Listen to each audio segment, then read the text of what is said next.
Hello everyone, I'm Pacific and welcome back to another episode of the Friday Show. In this episode we're going to talk about whether or not the Battlefield 1 DLC, They Shall Not Pass, is worth it. And I absolutely think that it's worth it, actually. Like, to the point where it's priced at $15 right now. I would pay $20 or $25 for it because of just the awesomeness that it entails. Now, I do think that this first DLC should have been in the main game. Alright, that's a point that is very prevalent for me. But here's the thing. I got $50 out of the main game, and so if I get $25 out of this, it all balances out. So, with that in mind, I would suggest if you bought Battlefield 1 to buy this DLC with it. It makes the game so much better. Alright, the new game mode especially. For those of you that were fans of Operations and Conquest, this Frontlines game mode, I have been in a 75-minute match in it. Alright, normally it's 45. I one time joined a match and the timer was at 115 minutes before the game ended. 2 hours. And the map looked like the freaking moon because of all the craters from tanks and stuff. So, if you're a fan of long game modes, Frontlines is worth it.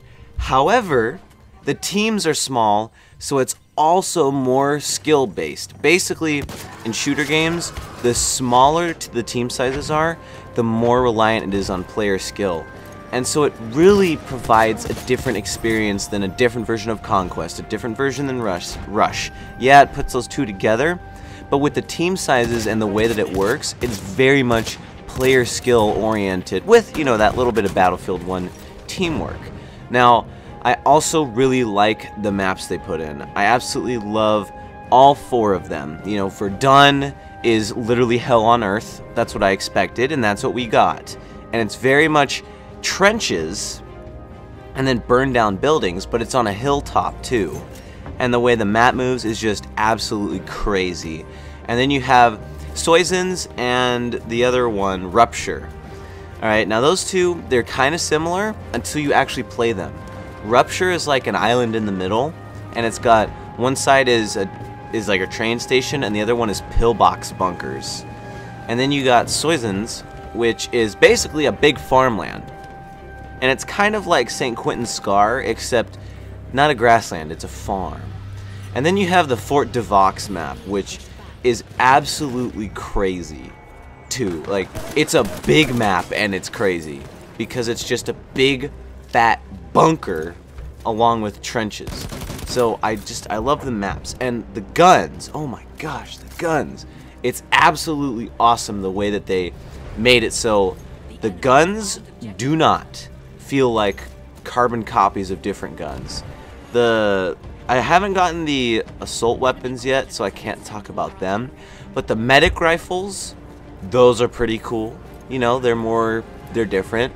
The sniper rifle, it's a sniper rifle. All the sniper rifles in that game are sniper rifles, but this one is kind of like higher velocity, more, you can't really aim that well with it, to be honest. And then the machine guns are just crazy. Like the LMGs, you just sit there and they're just like and you're just like 2-shotting, 3-shotting everyone, and you could see the bullets in the magazine. And so overall, I really like this DLC that they came out with. I think it's totally worth it to buy it. I would say, like I said, if you buy Battlefield 1, do not hesitate to buy this DLC along with it.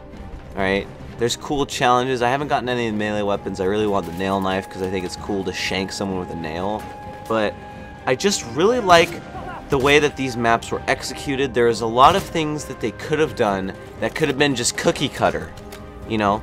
Because after a while, the original Battlefield 1 maps, after they, you know, after you played them a couple times, they did kind of lose their magic. With these maps, I put in probably a good, I would say 10 to 15 hours on them, which was about the time when the Battlefield 1 maps started losing their magic. These new DLC maps have not lost their magic on me. I don't know what it is about them. I think it's, you know, when you expect a World War I game, you expect those kinds of maps, you know, in the French grasslands and the French just death. And they pull them off extremely well. And they didn't do all trenches, which was disappointing, but you do get that in St. Quentin's Scar anyways, so that's that, you know, that's okay. But the way that they pulled them off was just outstanding. You know, there's points in Soissons where, you know, you're climbing a hill and there's trenches. Verdun is, you know, Verdun. It's absolutely crazy. Like I said, all the maps, I really, really like them. I like the way that they flow, and really, the only thing I can say is sometimes in Frontlines, like, one of the objectives is in a really stupid spot. Like, in Fort de Vaux, one of the French objectives is inside this really tiny room that you almost need to have played Rainbow Six Siege to understand how to hold them off. And, you know, everyone just gets blown up in it. So, you know, there's that. You know, there's Verdun. Verdun's got, like, a couple objectives out in the open. As I remember, I don't know why they're out in the middle of the open. Not open, just, like, really hard to defend.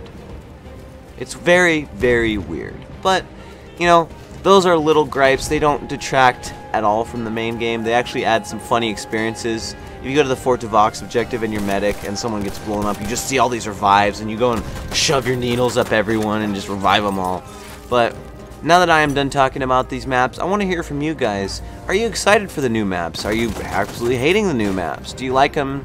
All that good stuff. Go ahead and share that in the comments below. Subscribe if you're new, because this is the Friday show. I do it every Friday, and I'd like to talk about different gaming topics more on a, not necessarily professional level, but more well thought out kind of stuff.